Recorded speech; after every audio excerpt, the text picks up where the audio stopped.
Like, he was proud. He didn't have to hide anymore. He was able to get out there and say who he was. And, I know Ray wants to, celebrate that, it's okay to live in a care home and be gay. A range of health and social care providers and organisations providing services to older and old people across Shropshire, Telford and Wrekin are signed up to the Embrace Covenant. This is a commitment to follow 5 pledges and requires them to implement practical actions to ensure their organisations and the services they provide are inclusive of the lives, experiences and needs of LGBT plus people in later life. This short film highlights why it matters to give thought and attention to a forgotten generation of LGBT plus people so that they can be their whole selves in later life. We had a little unit meeting and we actually brought up the LGBT community, the history, what I'd been doing as the home manager on behalf of Coverage Care, to educate our residents and also our staff. And at that meeting, Ray actually came out and said that he was gay. I think some of the residents didn't fully appreciate what he was trying to say, but now they accept Ray for who he is, which is absolutely fantastic. And we've had a very, very positive response from his family. His family always thought that he was gay, but he never actually came out and said it.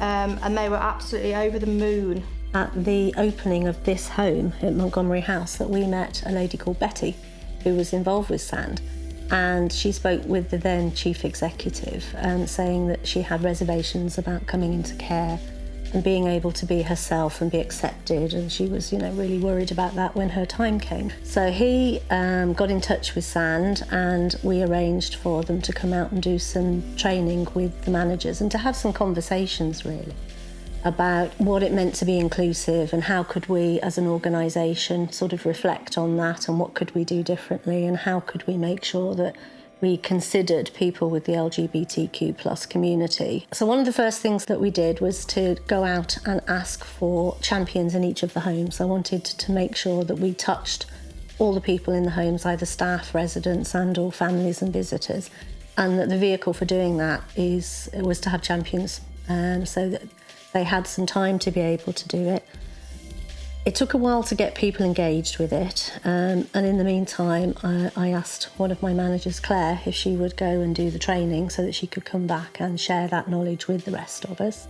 To build capacity across the sector to embed inclusion in practice, SAND has developed a supported training programme. Organisations nominate individual staff or volunteers with existing facilitation skills to take up places on the programme, which then provide them with the tools, knowledge, resources and skills needed to design and deliver appropriate LGBT plus awareness sessions within or outside their own organisations. This is different from the Champions, which is an initiative established by Coverage Care, who've identified at least 2 LGBT plus champions for each of their care homes. These individuals share ideas about how the organisations can be more inclusive, feeding into and implementing an annual action plan. So initially, it was about saying, we need to be able to identify you, so how can we identify you?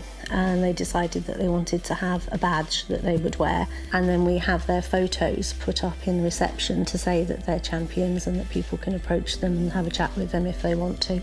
It gave me the confidence really to have those conversations with Ray, because I'd always, in the back of my mind, thought that he wanted to tell me something, but he didn't really have the courage. Going back 30, 40, 50 years, the LGBT community, they were hidden. They didn't feel as though they could actually come out.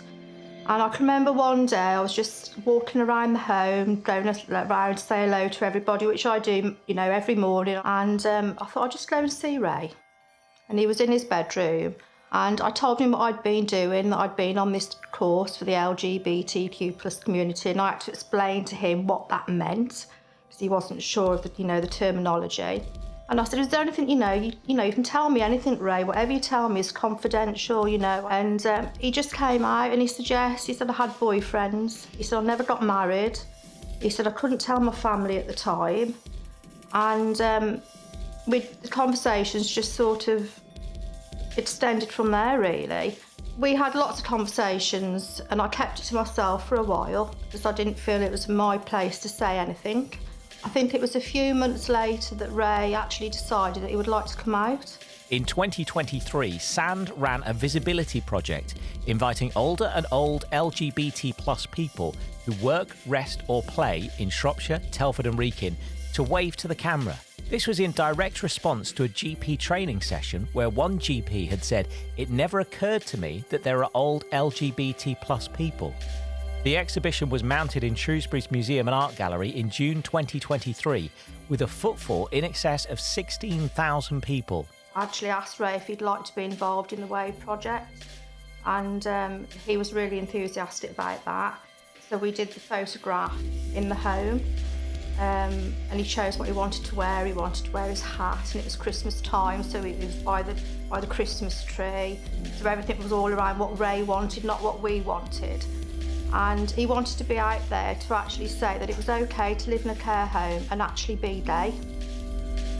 So he was involved in that, which was fantastic. And we then arranged for him a few months ago now when they had the exhibition at the Shrewsbury and Arts Museum, and he actually attended that.